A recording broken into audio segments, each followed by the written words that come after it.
Yo creo que todos los cristianos estarán de acuerdo en que la ética está en crisis actualmente, no solo en el mundo entre los no creyentes, sino también en la iglesia. Los no creyentes toman 1000 direcciones tratando de encontrar la diferencia entre el bien y el mal. Incluso los cristianos bien intencionados están por todos lados cuando se trata de una vida ética y moral. Yo me he encontrado con algunos cristianos que parecen tener muy pocas convicciones morales, y me he encontrado con otros cristianos que parecen tener respuestas simples para cada pregunta ética. Supongo que conforme pasan los años, estoy cada vez más convencido de que una de nuestras más grandes necesidades hoy en día es encontrar una manera de entender cómo las Escrituras aplican a nuestras vidas, cómo debemos pensar, actuar y sentir, una manera de tomar decisiones bíblicas.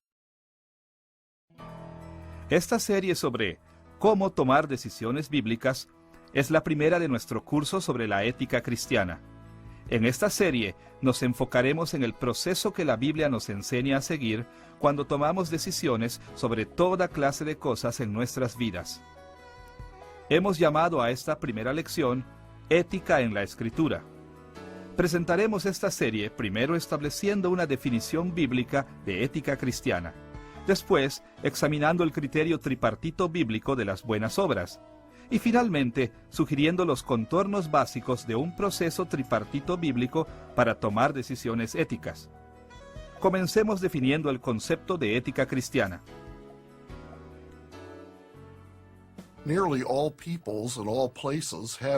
Casi todo el mundo tiene sistemas éticos. Diferentes religiones, culturas, sociedades e individuos tienen diversas formas de determinar lo que es ético y a menudo llegan a conclusiones radicalmente diferentes independientemente de qué conductas e ideas deben transmitirse y cuáles deben prohibirse. El campo de estudio que investiga estos sistemas diferentes y sus conclusiones generalmente se llama ética. En términos generales, la ética es el estudio del bien y el mal moral, el estudio de lo que es bueno y lo que es malo. Esta definición será suficiente como una orientación básica hacia la ética, pero en estas lecciones no estamos tan interesados en un estudio profundo de la ética como lo estamos particularmente en el punto de vista cristiano o bíblico de la ética. Definiremos la ética cristiana como teología, viéndola como un medio para determinar qué personas humanas, hechos y actitudes reciben la bendición de Dios y cuáles no. Para entender la importancia de nuestra perspectiva en la ética cristiana, veremos 3 aspectos de esta definición. Primero, notaremos cómo atrae la atención a Dios y sus bendiciones. Segundo, veremos todo lo que abarca la ética cristiana. Y tercero, tomaremos nota de cómo la ética cristiana va más allá de los simples hechos. Considere primero cómo nuestra definición se enfoca en la ética como algo de Dios y sus bendiciones.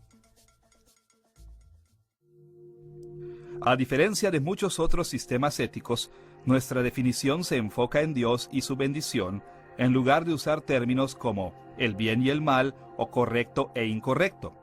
Aquellas cosas que reciben la bendición de Dios son buenas y correctas, mientras que aquellas cosas que no reciben su bendición son malas y están equivocadas. ¿Pero qué nos hace enfocarnos en Dios y su bendición de esta manera? Al enfocarnos en Dios y su bendición de esta manera, queremos decir 2 cosas. Primero, la naturaleza de Dios es la norma de moralidad. Y segundo, las acciones de Dios demuestran la norma de moralidad. Analicemos estas 2 ideas por un momento más detalladamente. Primero, afirmamos que Dios es la norma definitiva del bien y el mal, de lo correcto e incorrecto. Al decir esto, negamos que la moralidad definitiva sea una norma fuera de Dios, a la que incluso Él debiera cumplir si fuera considerado bueno. Por el contrario, afirmamos que Dios no se somete a ninguna norma fuera de Él y que todo lo que está de acuerdo con su carácter es bueno y correcto, mientras que todo lo demás es malo e incorrecto. Considere estas ideas a la luz de las enseñanzas de Juan en 1 de Juan capítulo 1, versículos 5 al 7. Este es el mensaje que hemos oído de Él y os anunciamos. Dios es luz, y no hay ningunas tinieblas en Él. Si decimos que tenemos comunión con Él y andamos en tinieblas, mentimos y no practicamos la verdad. Pero si andamos en luz, como Él está en luz, tenemos comunión unos con otros, y la sangre de Jesucristo su Hijo nos limpia de todo pecado. Esta metáfora de que Dios es luz es principalmente una evaluación moral. La oscuridad es símbolo de pecado y mentiras, y la luz de la verdad y pureza del pecado.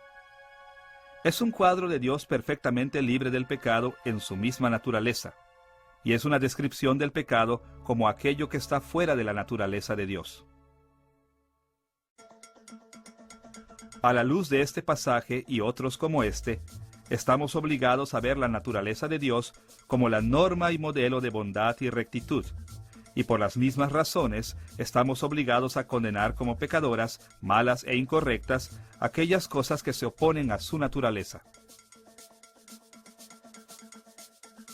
La segunda cosa que queremos decir al enfocarnos en Dios y su bendición es que las acciones de Dios manifiestan la norma de moralidad. Una de las principales maneras en que Dios muestra su aprobación por lo que es correcto y bueno es dando bendiciones. De la misma manera, Él muestra su aborrecimiento por lo que es incorrecto y malo, restringiendo las bendiciones y derramando maldiciones. Este principio lo vemos en acción innumerables veces a lo largo de la Biblia. Por ejemplo, al explicar las condiciones de su pacto con Israel en Levítico capítulo 26, versículo 3, Dios ofreció derramar enormes bendiciones sobre ellos con la condición de que, si anduviereis en mis decretos y guardareis mis mandamientos y los pusiereis por obra. Pero al principio del versículo 14 del mismo capítulo, los amenazó con terribles maldiciones si ellos no obedecían su palabra. Escuche la manera en que presentó estas maldiciones en Levítico capítulo 26, versículos 14 al 16. Pero si no me oyereis, ni hiciereis todos estos mis mandamientos, y si desdeñareis mis decretos, y vuestra alma menospreciare mis estatutos, no ejecutando todos mis mandamientos, e invalidando mi pacto, yo también haré con vosotros esto: enviaré sobre vosotros terror, extenuación y calentura, que consuman los ojos y atormenten el alma. Las maldiciones en este capítulo corren a lo largo de muchos versículos, cada una más terrible que la anterior. Pero el punto es que Dios amenaza con estas maldiciones a aquellos que se niegan a obedecer sus mandamientos y desprecian su relación del pacto. En ninguna parte de este pasaje Dios proclama que desobedecerlo es perverso, malo o incorrecto.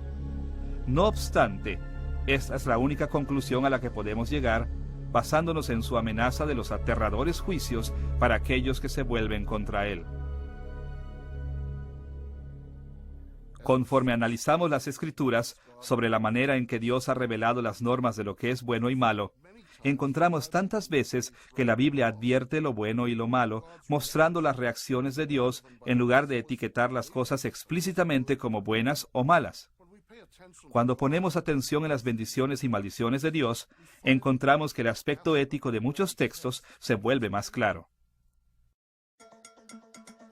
Además de enfocarnos en Dios y sus bendiciones, nuestra definición de ética cristiana resalta la extensión del tema de ética.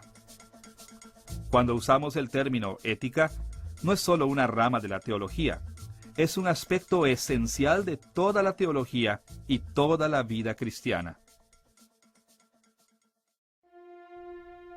En el pasado, la ética se veía como una subdivisión de la teología que trataba con asuntos morales prácticos. La ética cristiana normalmente se enseñaba como si fuera solo una de tantas disciplinas teológicas.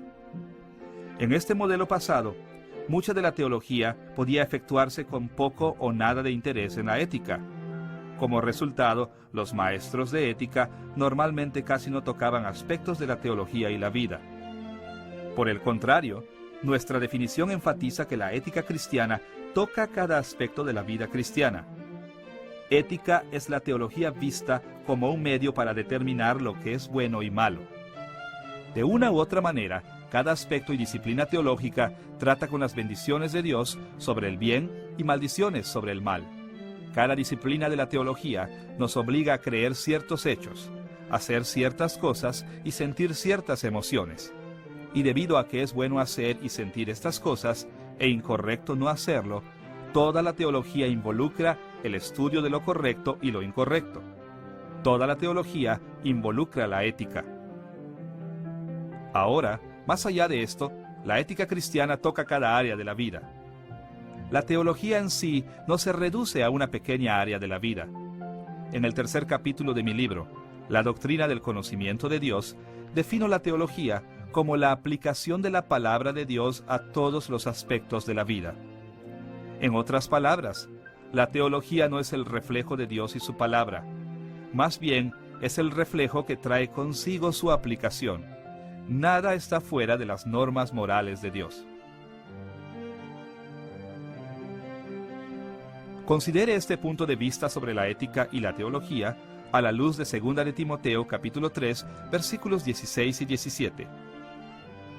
Toda la Escritura es inspirada por Dios y útil para enseñar, para redarguir, para corregir, para instruir en justicia, a fin de que el hombre de Dios sea perfecto, enteramente preparado para toda buena obra. Enseñar, redarguir, corregir e instruir resumen la manera en que aplicamos las Escrituras a nuestras vidas. Podríamos interpretar este versículo como: toda la Escritura es útil para la teología, la cual prepara al hombre de Dios para hacer lo que es moralmente correcto en cada parte de su vida. En pocas palabras, la ética cristiana toca cada área de la vida. Además de enfocarnos en todo lo que abarca el tema de la ética, nuestra definición no solo se refiere a la conducta, como es común en muchos sistemas éticos, sino también a las actitudes y naturaleza de cada individuo. Nuestra definición de la ética cristiana describe cuáles son las acciones y actitudes de los seres humanos que reciben bendiciones de Dios y cuáles no. Las normas morales de Dios son las que nos dan responsabilidad en nuestras acciones, en los pensamientos e inclinaciones de nuestro corazón y en nuestra misma naturaleza. Ahora podemos decir con certeza que la Biblia enfatiza la buena conducta. Y generalmente, para la mayoría de las personas, es obvio que las acciones pueden ser propiamente consideradas buenas o malas, para no tomar mucho tiempo explicando la razón de incluir la conducta en esta definición. Pero también debemos recordar que las Escrituras ven las actitudes como moralmente buenas o malas. Muchos creyentes bien intencionados piensan que nuestras actitudes y emociones son amorales, esto es, que no son ni buenas ni malas. Pero las Escrituras muestran una y otra vez que nuestros sentimientos pueden declararse como moralmente buenos o denunciarse como moralmente malos. Puesto que la Biblia enseña a los cristianos a conformar cada aspecto de sus vidas y de su ser a las normas morales de Dios, la ética cristiana no solo debe dirigirse a la conducta, sino también a las emociones, orientaciones, predilecciones, inclinaciones, preferencias, pensamientos, imaginaciones, creencias y a nuestra propia naturaleza. Por ejemplo, en Mateo capítulo 5, versículo 22, Jesús enseñó que cualquiera que se enoje contra su hermano será culpable de juicio. Y en Mateo capítulo 5, versículo 28 agregó que cualquiera que mira a una mujer para codiciarla, ya adulteró con ella en su corazón. En ambos casos, Jesús condenó como pecadoras las emociones y actitudes del corazón, independientemente de que éstas motivaran a la persona a actuar. De hecho, Él enseñó que estas actitudes violaban los mismos mandamientos que prohíben las acciones pecaminosas. También considere la manera en la que describe el corazón humano en Marcos capítulo 7, versículos 21 al 23. Porque de dentro del corazón de los hombres salen los malos pensamientos, los adulterios, las fornicaciones, los homicidios, los hurtos, las avaricias, las maldades, el engaño, la lascivia, la envidia, la maledicencia, la soberbia, la insensatez. Todas estas maldades de dentro salen. Las actitudes malas no solo son moralmente incorrectas en sí mismas, también son a raíz de acciones malas. Siguiendo las Escrituras, También hablaremos de personas moralmente buenas y malas. Y la conducta mala fluye de un corazón malo. Un corazón malo fluye de una naturaleza mala.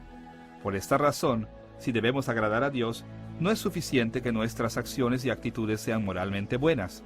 También debemos ser esencialmente personas buenas. Debemos tener una buena naturaleza. Las Escrituras se dirigen a este aspecto de nuestro ser en Romanos capítulo 8, versículos 5 al 9, donde Pablo escribió: Porque los que son de la carne piensan en las cosas de la carne, pero los que son del Espíritu, en las cosas del Espíritu. Los designios de la carne son enemistad contra Dios, porque no se sujetan a la ley de Dios, ni tampoco pueden. Mas vosotros no vivís según la carne, sino según el Espíritu, si es que el Espíritu de Dios mora en vosotros. Abreviando, todos los no creyentes que viven según la carne tienen una naturaleza mala y por consiguiente sus acciones y actitudes también son malas. Pablo identificó la naturaleza caída como la fuente de una mente que es hostil ante Dios y que no puede ni se somete a la ley de Dios. A diferencia de los no creyentes, los creyentes tenemos la presencia del Espíritu Santo, y cuando él escribió de aquellos que viven de acuerdo con el Espíritu, se refirió a los creyentes con una naturaleza nueva porque tienen la presencia del Espíritu Santo. Esto significa que los creyentes tienen un antídoto contra la naturaleza caída y poseen la habilidad de someterse a las normas de ética de Dios. Así que, cuando hablamos de ética cristiana como teología viéndola como un medio para determinar qué personas humanas, hechos y actitudes reciben la bendición de Dios y cuáles no, queremos decir por lo menos tres cosas. Primero, Dios mismo es la norma de ética. Solamente Él es la regla por la que el bien y el mal son medidos. Segundo, toda la teología, incluso toda la vida, tiene dimensiones éticas. Tercero, las normas morales de Dios nos mantienen en responsabilidad de nuestras acciones, pensamientos e inclinaciones de nuestro corazón y en nuestra misma naturaleza. Ahora que hemos definido lo que queremos decir cuando hablamos de ética cristiana, debemos volver nuestra atención al criterio tripartito bíblico de lo que es éticamente bueno.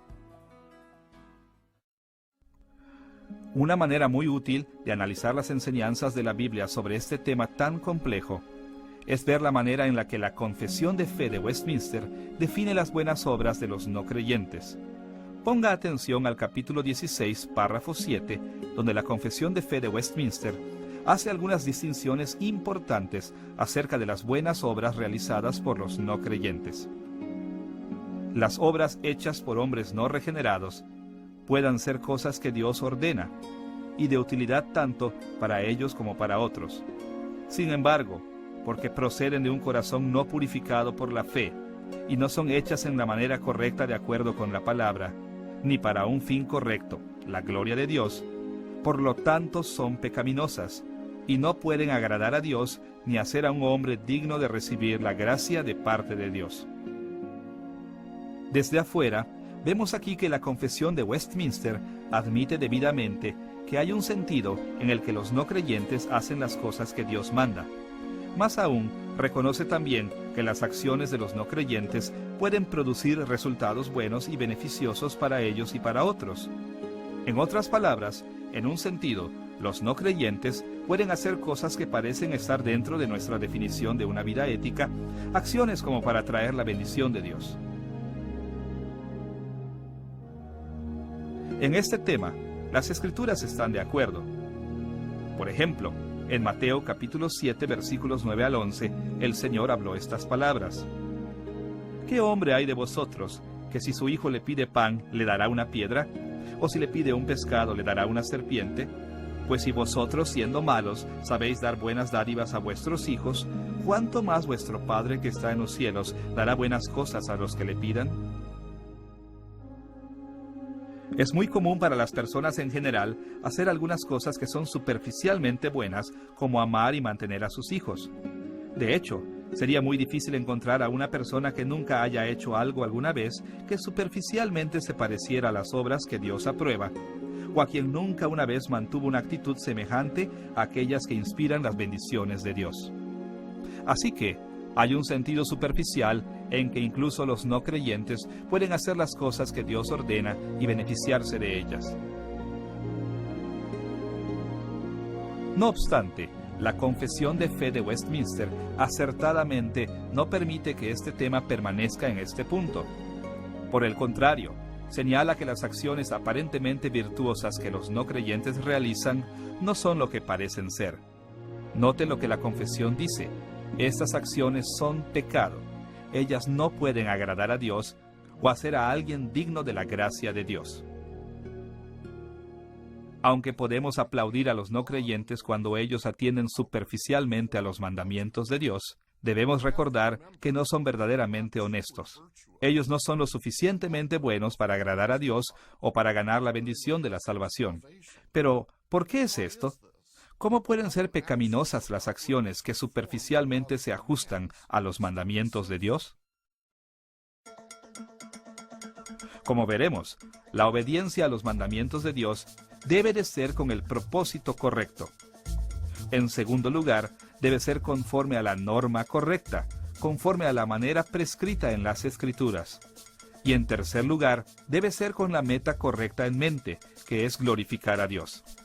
En pocas palabras, a menos que una obra sea hecha con el propósito correcto, en conformidad con la norma correcta y para una meta correcta, esta no es una obra que Dios recompensará con bendiciones. En primer lugar, echemos un vistazo más de cerca al propósito correcto. A menos que una obra se haga con el propósito correcto, no es una obra que Dios recompensará con bendiciones. Primero, debe proceder de un corazón que ha sido purificado a través de la fe. Segundo, las acciones deben fluir del amor cristiano. En las palabras de la Confesión de Fe de Westminster, las obras que proceden de un corazón no purificado por la fe son pecado y no pueden agradar a Dios. Este criterio del propósito correcto está estrechamente asociado con la forma en que nuestra definición de ética cristiana se enfoca en personas buenas con naturalezas buenas. Como ya hemos dicho, solo los creyentes que han sido llenos del Espíritu Santo pueden hacer obras que Dios recompensa con bendiciones. Una razón para esto es que solo los creyentes tienen corazones que han sido purificados por la fe.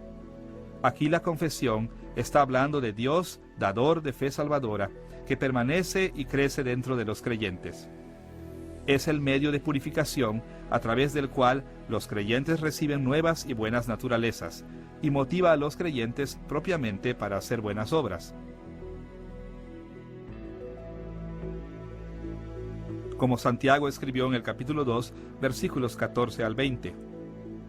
¿De qué aprovechará si alguno dice que tiene fe y no tiene obras? ¿Podrá la fe salvarle? La fe si no tiene obras es muerta. ¿Mas quieres saber que la fe sin obras es muerta? El tipo de fe que purifica el corazón, el tipo de fe que salva, es el tipo de fe que motiva las buenas obras. Esta es la fe que pertenece a los creyentes y solo a los creyentes. Escuche la manera en que el autor de Hebreos marca este punto en Hebreos capítulo 11, versículo 6. Pero sin fe es imposible agradar a Dios, porque es necesario que el que se acerca a Dios crea que le hay y que es galardonador de los que le buscan. A menos que nuestros esfuerzos por buscar las bendiciones de Dios estén basados en la fe, no podemos agradar a Dios y por consiguiente no pueden ser recompensados por Él. En otras palabras, sin la fe como uno de nuestros propósitos, nosotros no podemos hacer buenas obras. La afirmación de Pablo de esta doctrina es quizás la más clara y más precisa en todas las Escrituras. En Romanos capítulo 14, versículo 23, él escribió: todo lo que no proviene de fe es pecado. Las acciones deben fluir de la fe salvadora si se quiere agradar a Dios con ellas como buenas obras. Además de la necesidad de la fe salvadora, las Escrituras enfatizan también el tema del propósito apropiado al enfocarse tanto en el amor cristiano. Considere que en 1 Corintios capítulo 13, Pablo enseñó que nuestras obras son inútiles si éstas no son motivadas por el amor. En los versículos 1 al 3, él escribió: Si yo hablase lenguas humanas y angélicas, y no tengo amor, vengo a ser como metal que resuena, o címbalo que retiñe. Y si tuviese profecía, y entendiese todos los misterios y toda ciencia, y si tuviese toda la fe, de tal manera que trasladase los montes, y no tengo amor, nada soy. Y si repartiese todos mis bienes para dar de comer a los pobres, y si entregase mi cuerpo para ser quemado, y no tengo amor, de nada me sirve. Las obras, e incluso los dones espirituales, que producen resultados benéficos, no merecen ninguna recompensa si estos no son motivados por el amor. Y como ya hemos visto, las cosas que no merecen ninguna recompensa no son buenas a los ojos de Dios. También vemos esta preocupación en la manera en que Jesús resumió la revelación de Dios en las Escrituras, en Mateo capítulo 22, versículos 37 al 40. Amarás al Señor tu Dios con todo tu corazón, y con toda tu alma, y con toda tu mente. Este es el primero y grande mandamiento.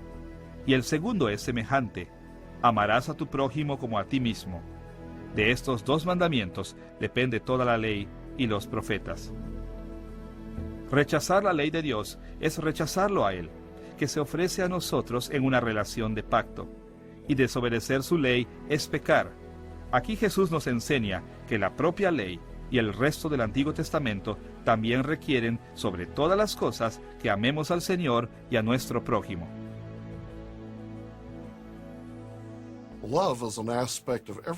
El amor es un aspecto que encontramos en cada ley que Dios nos manda a obedecer. Así que si no actuamos con amor, ninguna obra que hagamos puede estar dentro de su norma. Y lo que hace aún más difícil de cumplir la norma de Dios es que nuestro amor debe ser para Dios y nuestro prójimo. Los no creyentes no aman a Dios. Ellos se oponen a Él. Y como resultado, nunca pueden ser motivados por el amor de Dios. En otras palabras, ellos nunca pueden tener el propósito correcto. Y debido a esto, nunca pueden hacer algo que Dios considere, en un último sentido, ser bueno. Además de señalar que las buenas obras deben fluir de los propósitos correctos, la Confesión de Fe de Westminster también establece que las buenas obras deben satisfacer a la norma correcta. Escuche de nuevo las palabras del capítulo 16, párrafo 7.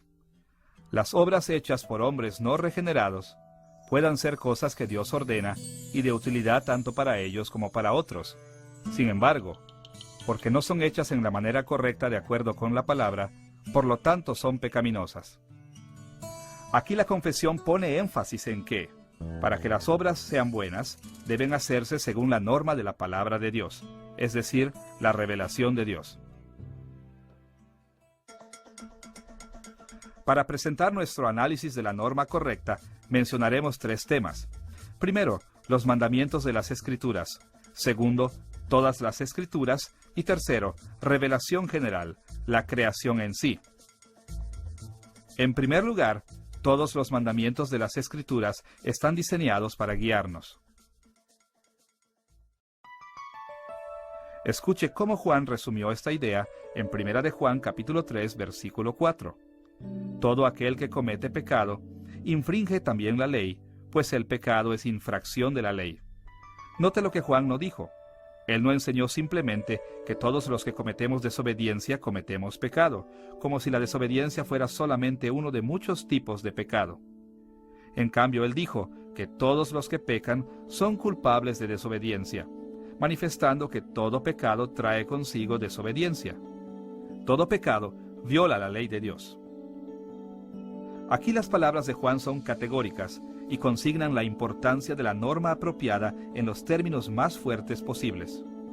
Pero hoy debemos aceptar que incluso muchos cristianos piensan que es posible que algunas violaciones de la ley de Dios no son pecado. Ciertos mandamientos de Dios pueden ser ignorados. Bien, Santiago se enfocó en este tema en el capítulo 2, versículos 9 y 10 de su carta.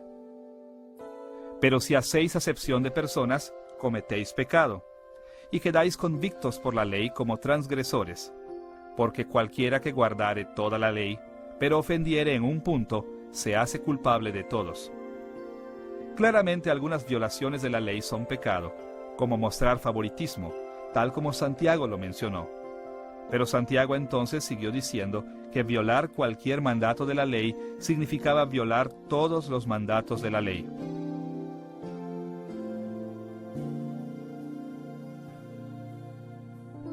Porque la ley es un todo unificado que refleja el carácter de Dios y su naturaleza, transgredir cualquier parte de ella es en algunos sentidos transgredir toda la ley, y es pecar contra Dios mismo. Por consiguiente, si cualquier violación de la ley es pecado, todas las violaciones de la ley son pecado. Ahora, nosotros analizaremos más profundamente este tema en lecciones futuras. Pero en principio debemos hacer aquí una firme distinción entre la ley de Dios y su aplicación. Desde una perspectiva bíblica, cada ley está enlazada firmemente en los seguidores de Cristo. Pero el proceso de aplicación es complejo. Tan complejo que la obediencia en una situación puede parecer muy diferente de la obediencia en otra situación. Ahora nosotros debemos hacer énfasis en que no estamos defendiendo el relativismo.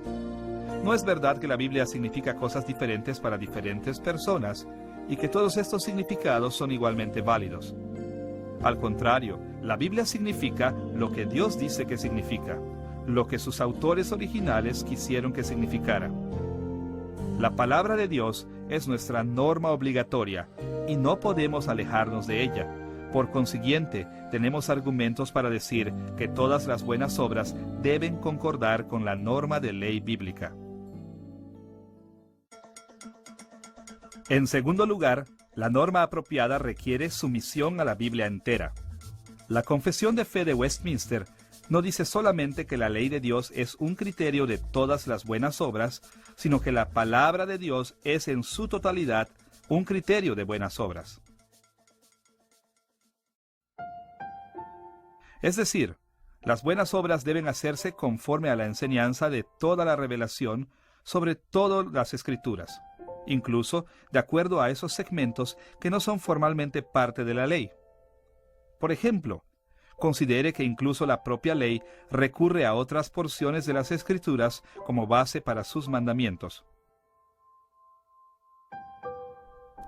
Por ejemplo, en los 10 mandamientos, el mandamiento sabático apela a la creación como la base de su autoridad.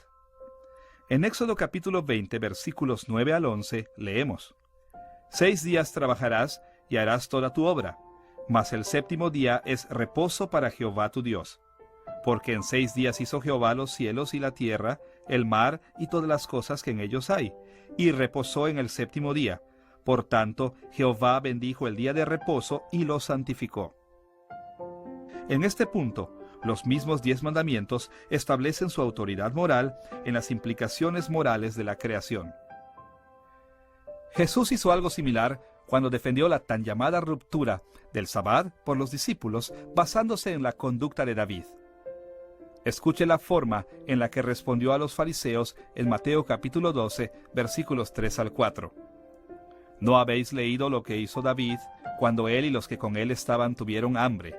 Cómo entró en la casa de Dios y comió los panes de la proposición, que no les era lícito comer ni a él ni a los que con él estaban, sino solamente a los sacerdotes? Jesús aprobó las acciones de David y extrajo una aplicación moral de ellas. Incluso hizo esto a pesar de que este hecho no era parte del código legal. Así que vemos que en la Biblia no solo es la ley tratada como la norma para las buenas obras, también están las otras porciones. Pero esto no debe parecernos extraño. Después de todo, anteriormente en esta lección leímos en 2 de Timoteo, capítulo 3, versículos 16 y 17, toda la Escritura es inspirada por Dios, y útil para enseñar, para redarguir, para corregir, para instruir en justicia, a fin de que el hombre de Dios sea perfecto, enteramente preparado para toda buena obra. Pablo no limitó los aspectos morales de las Escrituras a las partes que contienen mandamientos y códigos legales. Más bien, insistió en que todas las Escrituras eran útiles para la instrucción ética, que todas las Escrituras ponen demandas morales en nosotros. Por consiguiente, si nuestras acciones han de ser moralmente buenas, deben de satisfacer las normas de todas las Escrituras. Pero también hemos dicho que la palabra de Dios es aún más amplia que las Escrituras. En un sentido muy importante, la revelación de Dios en la propia creación es parte de su palabra. Así que la revelación de Dios dada a través de la creación, que es normalmente llamada revelación general, también es parte de la norma para las buenas obras. Uno de los lugares más claros en el que nosotros encontramos esta idea en las Escrituras es en Romanos capítulo 1, versículo 20. Allí Pablo escribió: porque las cosas invisibles de Él, Dios, su eterno poder y deidad, se hacen claramente visibles desde la creación del mundo, siendo entendidas por medio de las cosas hechas, de modo que no tienen excusa. Pablo va entonces más allá para sostener que, a pesar de lo que los hombres sepan sobre las normas morales de Dios por medio de la revelación general, ellos prefieren pecar. Pero el punto es este: las acciones de los hombres están condenadas porque violan las normas reveladas por la revelación general de Dios. O para explicarlo en los términos que hemos estado usando, la revelación general es parte de la palabra de Dios y parte del criterio al que las buenas obras deben ajustarse. Así que, para recapitular lo que hemos dicho, las Escrituras enseñan que las buenas obras deben ajustarse a la palabra de Dios como se revela en la ley, a lo largo de las Escrituras y en la creación. Además de necesitar la motivación correcta y ajustarse a la norma de la palabra de Dios, todas las buenas obras deben tener el fin o meta correctos. Ahora, las buenas obras pueden tener un sinnúmero de metas inmediatas. Por ejemplo, cuando los padres ganan el dinero para pagar por la comida, casa y vestido, su meta inmediata es apoyar a ellos y sus familias. Esta es una buena meta y admirable, pero en nuestro estudio de ética estamos más interesados en la meta final de las obras que las personas hacen. Si nuestras obras son para agradar a Dios, las metas inmediatas como cuidar a nuestras familias, obedecer a nuestros padres, guardar el Sabbat y cosas así, deben de ser parte de un cuadro más grande. Debemos hacer estas cosas porque, en esencia, nosotros queremos glorificar a Dios viviendo en el modo en el que le agrada.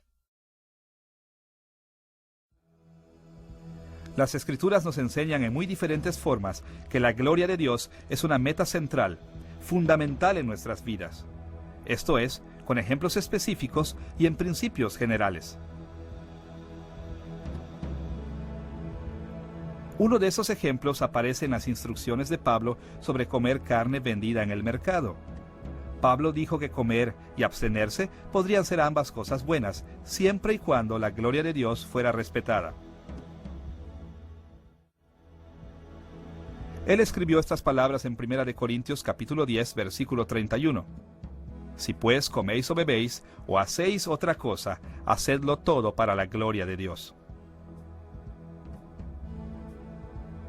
Pablo entendió que algunas metas inmediatas podrían hacer que fuera bueno comer, mientras que otras metas inmediatas podrían hacer que abstenerse de comer fuera bueno.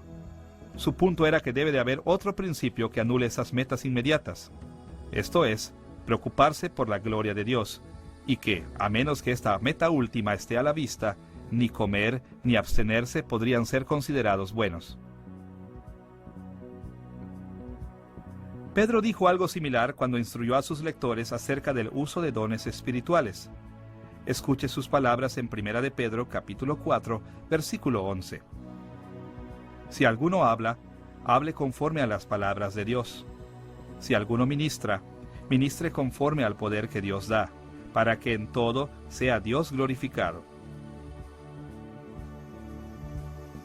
El punto inmediato de Pedro era que deben hacerse todos los dones y ministerios en la iglesia para la meta final de la gloria de Dios.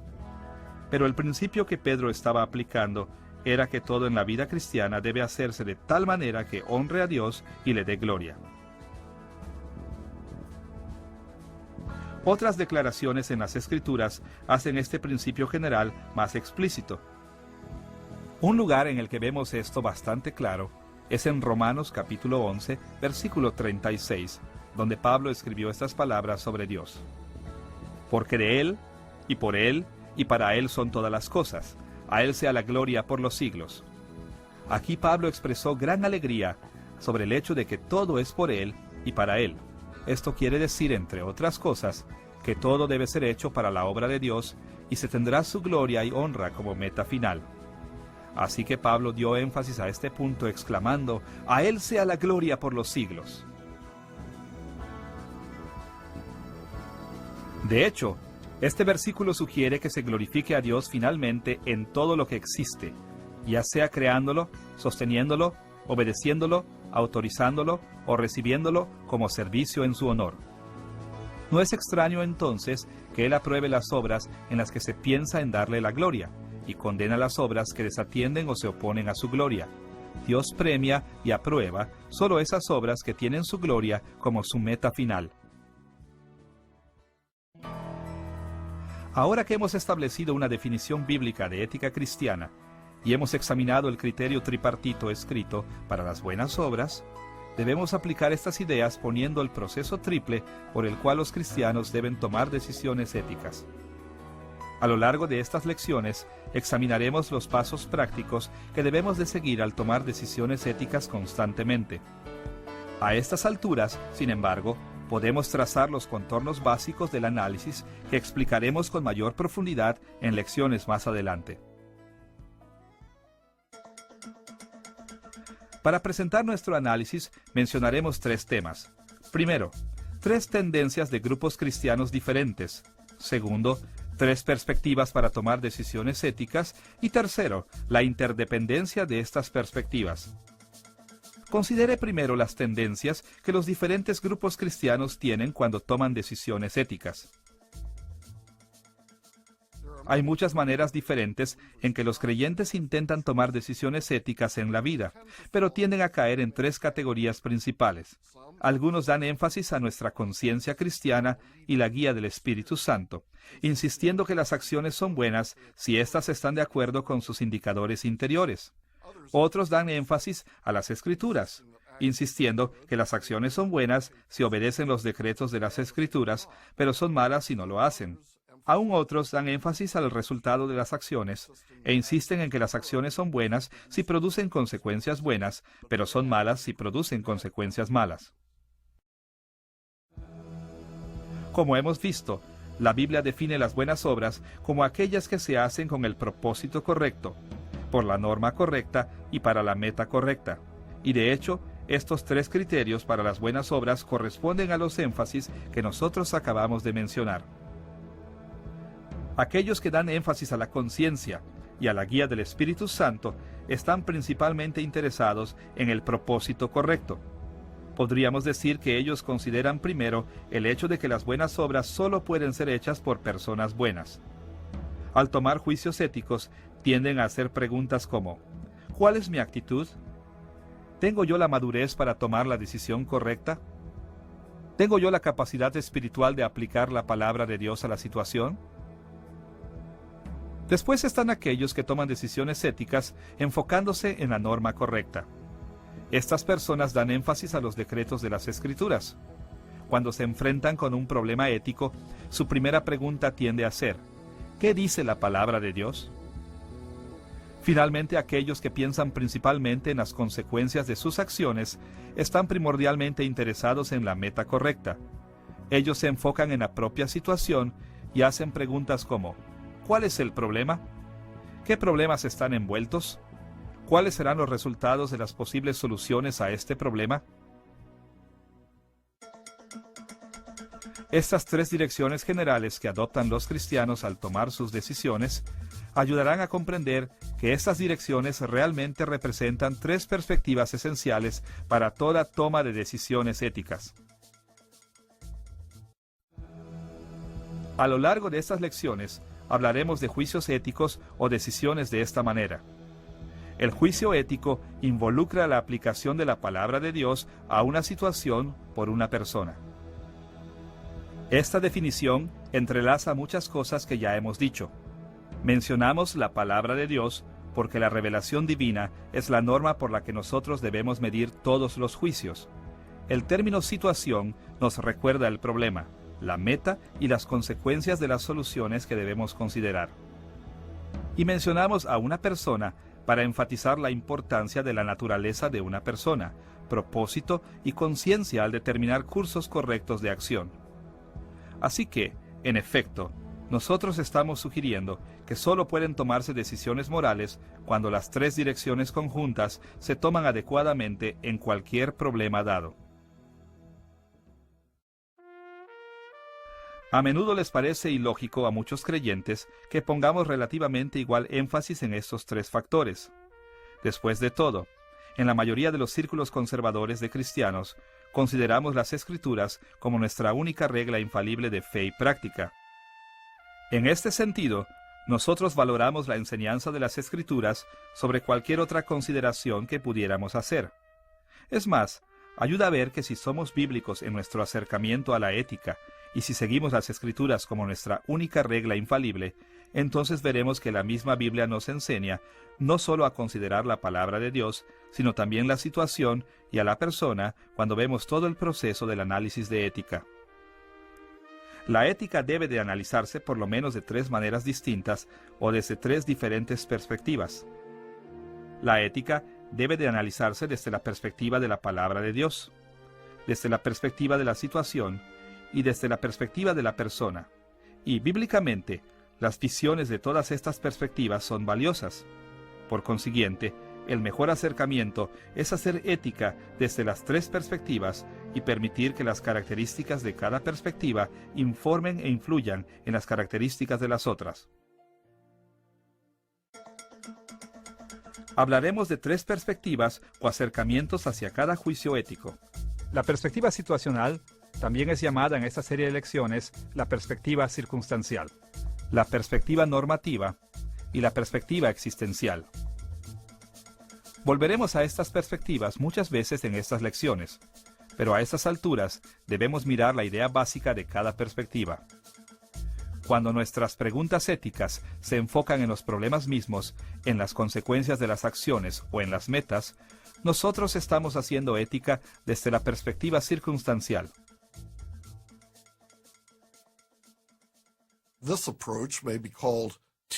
Este acercamiento puede llamarse teleológico, porque se enfoca en el fin o el resultado de las acciones.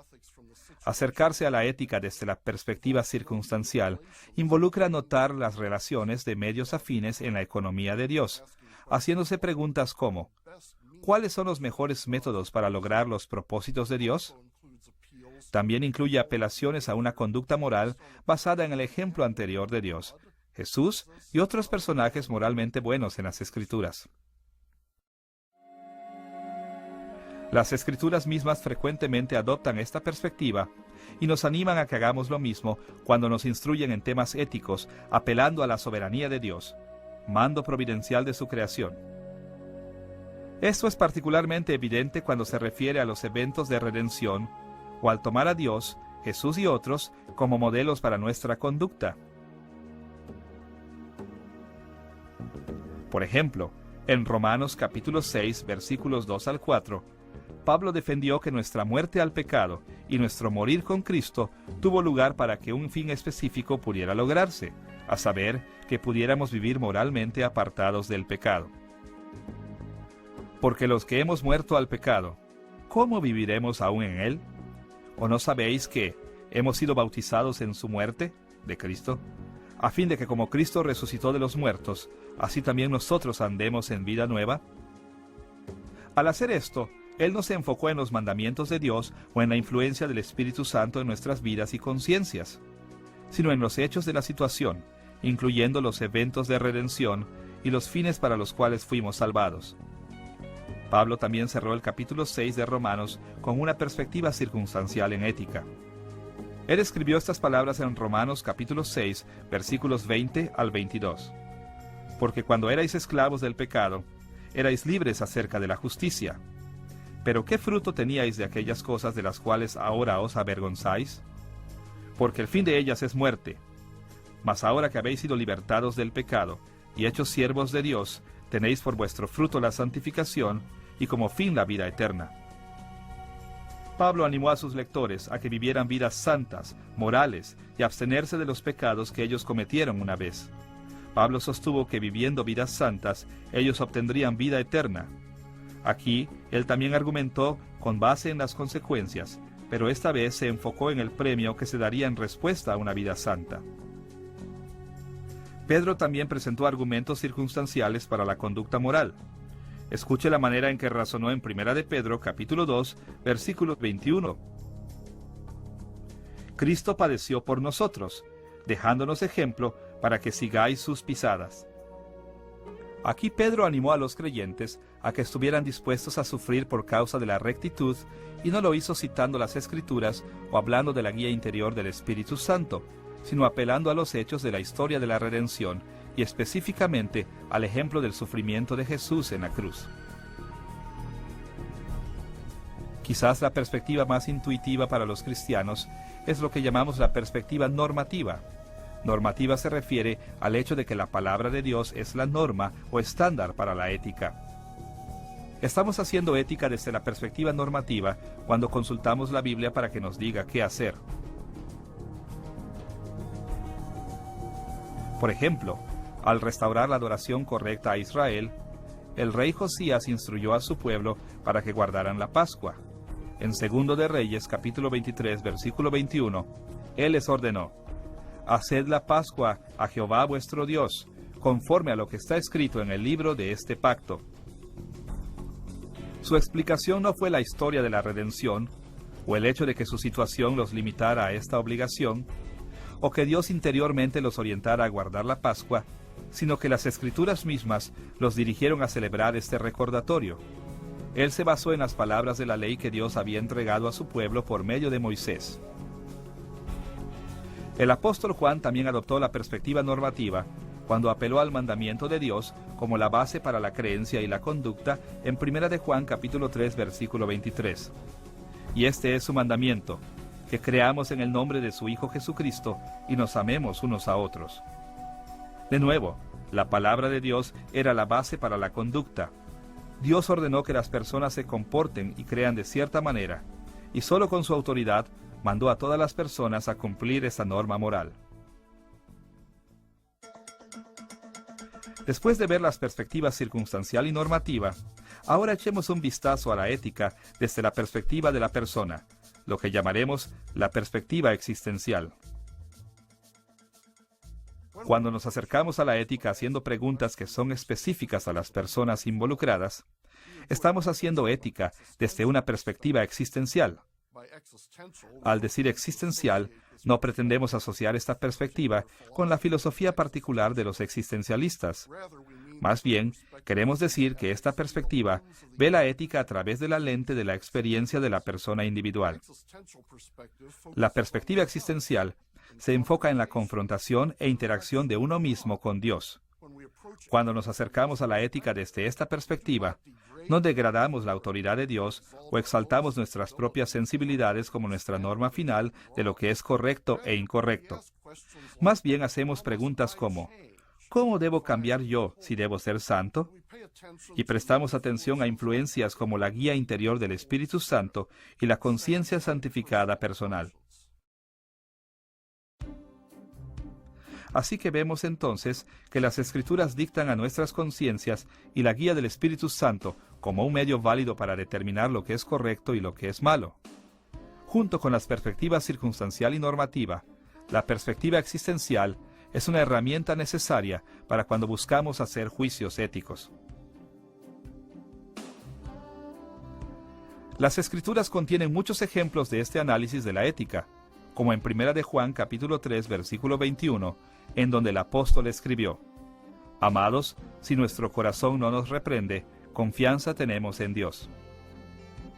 Su punto era que, como personas redimidas, nuestros corazones están conectados con el carácter de Dios, y si el amor de Dios mora dentro de nosotros, podemos intuir lo que es correcto y lo que está equivocado. Dios se mueve dentro de su pueblo para darles la convicción interior de lo correcto y lo incorrecto. Y cuando reconocemos este aspecto al aplicar la ética, estamos usando la perspectiva existencial. Encontramos el mismo tipo de pensamiento en los escritos de Pablo. Por ejemplo, en Gálatas capítulo 5, Pablo asoció la carne con nuestra naturaleza pecaminosa y listó muchos hechos inmorales que la carne nos motiva a cometer. Él también explicó que el Espíritu Santo trabaja en nosotros para producir cosas moralmente buenas como amor, alegría y paz. En este contexto, explicó que los creyentes pueden realizar acciones buenas obedeciendo la guía interior del Espíritu Santo. Escuche su enseñanza en Gálatas capítulo 5, versículo 16, de acuerdo a la Nueva Versión Internacional. Vivan por el Espíritu y no seguirán los deseos de la naturaleza pecaminosa. Una manera legítima para los creyentes de hacer juicios éticos es considerar el llamado interior del Espíritu. Y cuando hacemos esto, estamos viendo lo correcto e incorrecto desde la perspectiva existencial. En Romanos capítulo 14, versículos 5, 14 y 23, Pablo puso tanto énfasis en la perspectiva existencial que insistió en que violar nuestras conciencias era pecado, aun cuando nuestras conciencias no son perfectas. Cada uno esté plenamente convencido en su propia mente. Yo sé y confío en el Señor Jesús que nada es inmundo en sí mismo, mas para el que piensa que algo es inmundo, para él lo es. Pero el que duda sobre lo que come es condenado, porque no lo hace con fe. Pablo estaba hablando sobre comida sacrificada a los ídolos, y explicando que era bueno para los cristianos comer esta comida siempre y cuando en sus mentes ellos no pensaran en ello como un acto de culto pagano. Pero si sus conciencias no les permitían comer de esta manera, sería pecado para ellos comer esta comida. Es interesante que en el contexto de este capítulo, Pablo defendió que si el tema se viera simplemente desde las perspectivas normativa y circunstancial, la mayoría de los creyentes se inclinarían por comer esta comida. Pero él insistió en que los creyentes también deben considerar el punto de vista de la perspectiva existencial, y que no debieran comer a menos de que ellos pudieran sacar las mismas conclusiones de las tres perspectivas. Ahora que hemos presentado las perspectivas circunstancial, normativa y existencial en la ética, debemos invertir algún tiempo para ver la manera en que estas tres perspectivas actúan recíprocamente y dependen entre sí. Las tres perspectivas diferentes desde las que podemos analizar la ética no son partes separadas. Más bien, cada perspectiva es el todo de la ética vista de un ángulo u otro. Debo admitir que al principio esto puede ser un poco confuso. Después de todo, parecería que algunos de los ejemplos que ya hemos dado en esta lección solo emplean una perspectiva en cierto momento. Pero en realidad, todos nuestros ejemplos involucran las tres perspectivas. Nosotros simplemente hemos escogido ejemplos donde se despliega una perspectiva en la forma más prominente para resaltar las diferencias entre las tres. La verdad del tema es que ninguna perspectiva debe funcionar en la vida aislada de las otras. En primer lugar, considere lo que está implicado en la perspectiva circunstancial. La situación trae consigo todos los hechos pertinentes de las preguntas éticas que estamos considerando, incluso las personas involucradas en el tema y en la palabra de Dios, que es la norma por la que el tema deberá ser evaluado. Si no fuera por las personas, no habría nadie para hacer preguntas éticas, y si no fuera por la revelación de Dios, nada se sabría sobre los hechos en primer lugar. En otras palabras, incluso cuando evaluamos preguntas éticas desde la perspectiva circunstancial, nuestras investigaciones siempre deben incluir consideraciones personales y normativas. Es seguro decir que a menos que nosotros veamos la situación a la luz de la palabra de Dios, y a menos que reconozcamos cómo la situación nos afecta como personas, no hemos entendido la situación debidamente. Esto es cierto también cuando hablamos de la perspectiva normativa. Si no podemos aplicar las palabras de las Escrituras a nuestras situaciones y a nosotros mismos, realmente no hemos entendido las Escrituras. Considera al hombre que dice: yo sé qué quiere decir no robarás, pero no sé cómo aplicarlo a mí o a los fondos que desfalqué de mi patrón. Esta persona ciertamente no tiene un concepto adecuado de las palabras no robarás. Él dice entender los requisitos normativos, pero su fracaso para ser capaz de comprender un contexto circunstancial al que estos aplican, demuestra que en realidad él apenas tiene una pequeña idea de lo que la Biblia nos pide. Y por supuesto, lo mismo puede decirse sobre la perspectiva existencial. No podemos entender debidamente al ser en sí, a menos que lo veamos en el contexto de su situación y lo interpretemos debidamente por la palabra de Dios. Nuestras conciencias deben estar guiadas por las Escrituras si queremos intuir correctamente, y también debemos saber los hechos de una situación antes de que nuestra conciencia pueda señalar nuestras responsabilidades debidamente. Así entonces, cada perspectiva necesita considerar a las otras. Si nosotros aplicamos cualquier perspectiva perfectamente, nos mostrará todas las mismas características internas que podemos obtener de las otras dos. El problema es que no somos seres humanos perfectos, con visión perfecta de las características interiores. Por esta razón, normalmente no vemos muy claramente problemas existenciales y circunstanciales cuando nos acercamos a temas desde un punto de vista exclusivamente normativo. Y normalmente no entendemos bien problemas normativos y existenciales si solo adoptamos la perspectiva circunstancial. Y por supuesto, también es cierto que si solo miramos aspectos existenciales de preguntas éticas, raramente llegaremos a conclusiones correctas con relación a problemas normativos y circunstanciales. Si pudiéramos pensar correctamente sobre la ética, las tres perspectivas siempre darían exactamente las mismas conclusiones y visiones. Pero ya que no somos perfectos, debemos aprovecharnos de las tres perspectivas para tener toda la información posible sobre los asuntos éticos. Usando las tres perspectivas, podemos proporcionarnos los controles y equilibrios para las características de cualquiera de las perspectivas. En esta lección hemos presentado el tema de la ética cristiana, definiéndola como el todo de la teología, visto desde sus aspectos éticos. También hemos explicado el criterio tripartito de la Biblia para las buenas obras. Finalmente, hemos sugerido un modelo bíblico para tomar decisiones éticas que tomen en cuenta los beneficios de dar énfasis y equilibrar las perspectivas normativa, circunstancial y existencial. Making biblical decisions in the modern world can be extremely challenging.